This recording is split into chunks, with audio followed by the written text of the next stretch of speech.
Next, we'll discuss Wednesday's top news on freedom. This is our time. I'm Mikhail Barano. Hello. The United States will work closely with Iran. Tehran will not enrich uranium. Washington agrees to gradually lift tariffs and sanctions imposed on the Islamic Republic. U.S. President Donald Trump announced this after declaring a 2-week truce with Tehran. The White House agreed to pause strikes on Iran and expects the immediate reopening of the Strait of Hormuz. Israel has also officially joined the 2-week ceasefire agreement. The office of Prime Minister Benjamin Netanyahu stated that it fully supports President Trump's recent decision, but it further clarified that this move does not apply to the ongoing war in Lebanon against Hezbollah.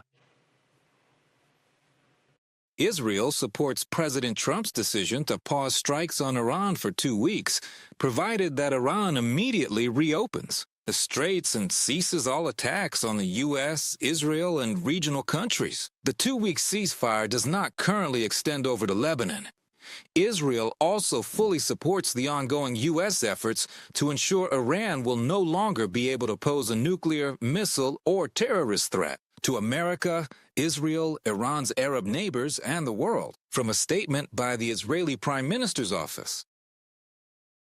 Ukraine welcomed the Middle East ceasefire initiative and offered its expertise in establishing a trade corridor in the Strait of Hormuz. Foreign Ministry spokesperson Georgy Taiki noted that Kiev can help ensure freedom of navigation in the region.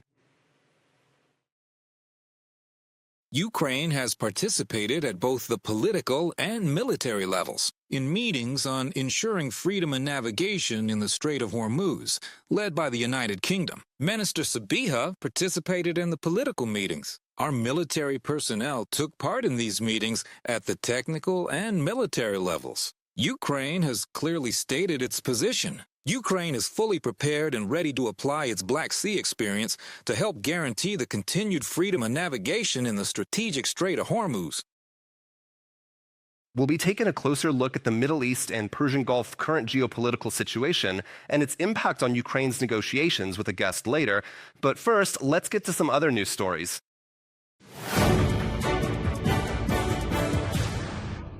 Last night, the Russian Federation launched 176 attack drones at Ukraine. 120 of them were Shaheds, the Ukrainian Air Force reported, adding that the attacks were launched from 6 different directions. Ukrainian air defenses managed to neutralize 146 drones. Hits were recorded at 24 locations, while debris fell at another.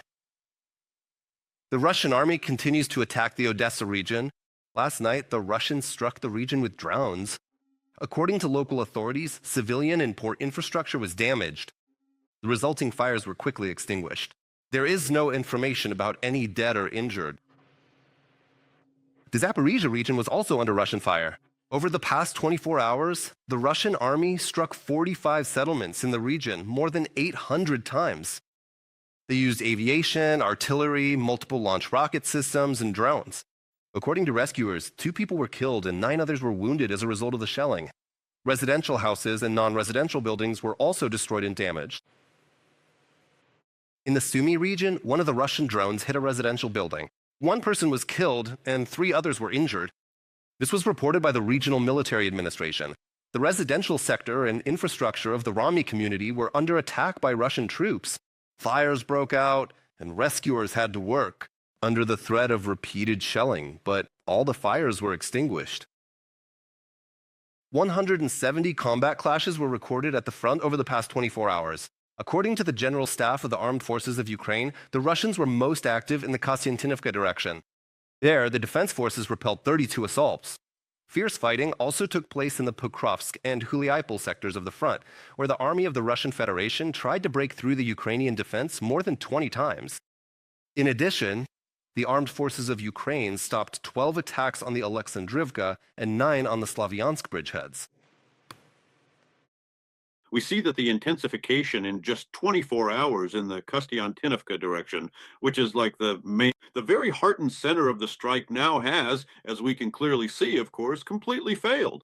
They have now started to use the situation in a combined way. In these small assault groups and this movement, of course, on ATVs, buggies, and in Bukhanka vans. and the attempt to periodically use armored vehicles.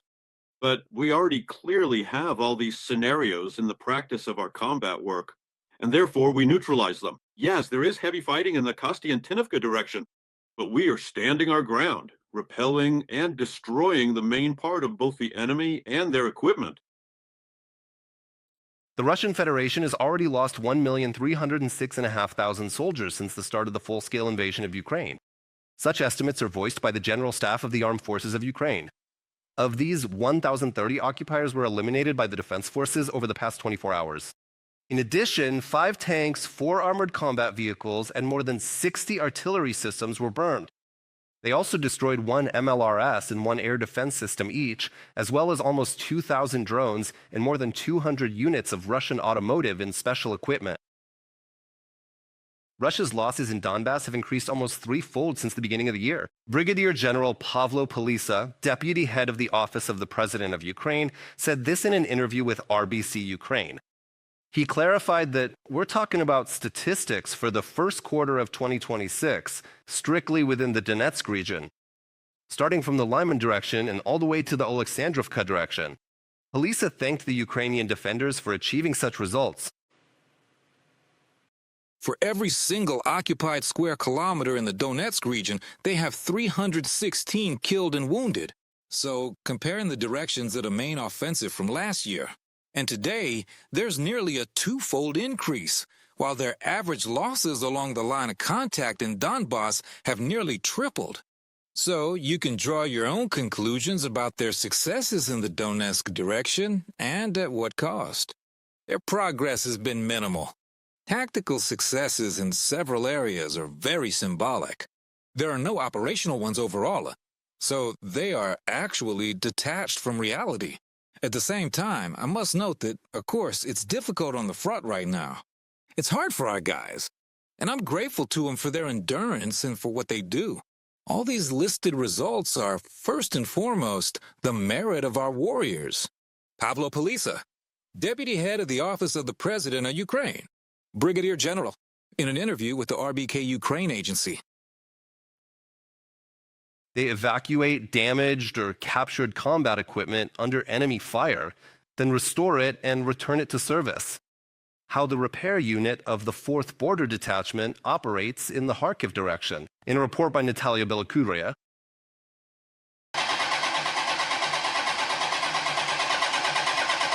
In a room that resembles a service station, tools and parts of military equipment damaged on the battlefield are everywhere. The repair unit of the 4th Kharkiv Border Detachment has been working here since the first days of the full-scale Russian invasion. This Tysa armored pickup truck has been under repair for more than 2 weeks. A Russian FPV drone seriously damaged the engine of the combat vehicle. An FPV hit the V. The FPV hit the hood, tore it open, and damaged the engine. We're replacing it, putting in another engine.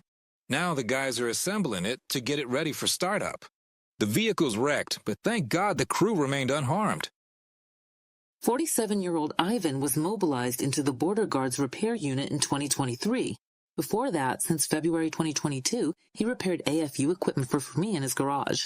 He says his work is what's called auto-resuscitation, when in a very short time you need to get a battered, burned, and non-working car back on its wheels and also evacuate equipment from the front line. The last time, we were 3 kilometers from the border itself, picking it up at night. It's very dark at night, and we had to drive very fast. We drove with thermal imagers. We couldn't turn on the lights so we wouldn't be spotted. They're already falling apart on their own just from operating the vehicles.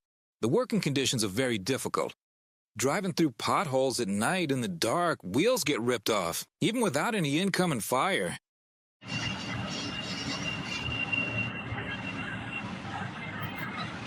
Yevhen, the senior driver of the evacuation group, has dozens of trips to the front line to his credit. The crews are on duty 24/7, and if an evacuation order comes, they gear up and go, not just at night, but by day, under the sights of enemy attack drones.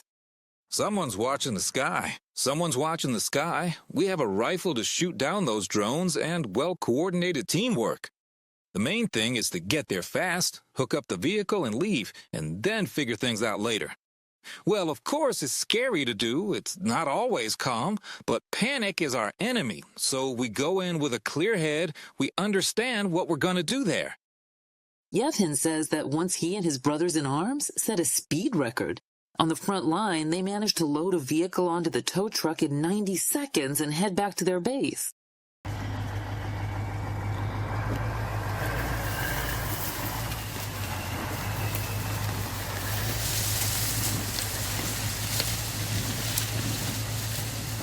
In peacetime, Yevhen had his own service station, and when he joined the defense forces, he saw that true auto specialists serve here, capable of fixing any malfunction in the shortest possible time. I couldn't even imagine that such specialists serve in the army and do things like this. At my service station, much of what they do here wasn't done. That is, I would take cars for repair to one organization or another, back and forth. But here, everything is on site, and there are very high-level specialists. It's hard to find people like that in civilian life. Repair an AFU equipment is a constant process, regardless of the season or time of day. The 4th Border Detachment and its repair unit are provided with everything they need in order to restore any military equipment that comes their way. There was all different sorts of technical equipment. Overall, we've had all kinds of equipment, starting from M113 and ending with APCs. Absolutely, all the military equipment that is currently in service with our detachment is repaired directly by our unit. Our primary task is to restore this faulty equipment as soon as possible so that it works effectively in the specific units where it's needed most. In the Kharkiv direction, equipment evacuation and repair follow a well-established scheme. The crew's routes are worked out in detail because the main thing here is to ensure the safety of the people. Natalia Velokudria, Andrei Domovoy from the Kharkiv region for the Freedom TV channel.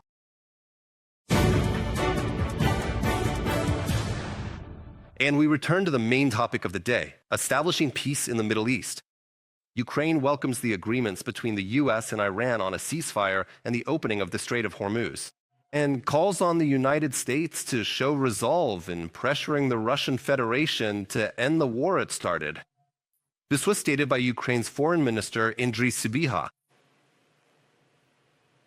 We welcome the agreement reached between President Trump and the Iranian regime to unblock the Strait of Hormuz and establish a ceasefire, as well as Pakistan's mediation efforts.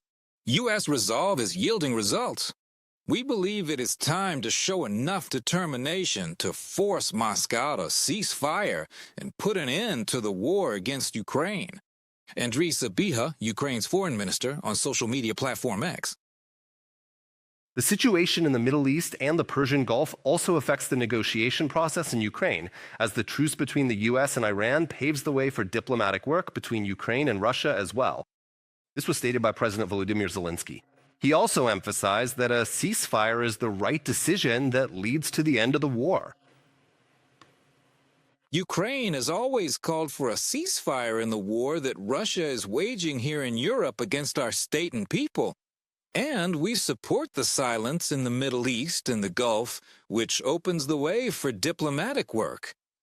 Ukraine repeats once again to Russia, we are ready to respond in kind if the Russians stop their strikes. It is obvious to everyone that a ceasefire can create the right conditions for agreements. Volodymyr Zelenskyy, President of Ukraine, on Telegram.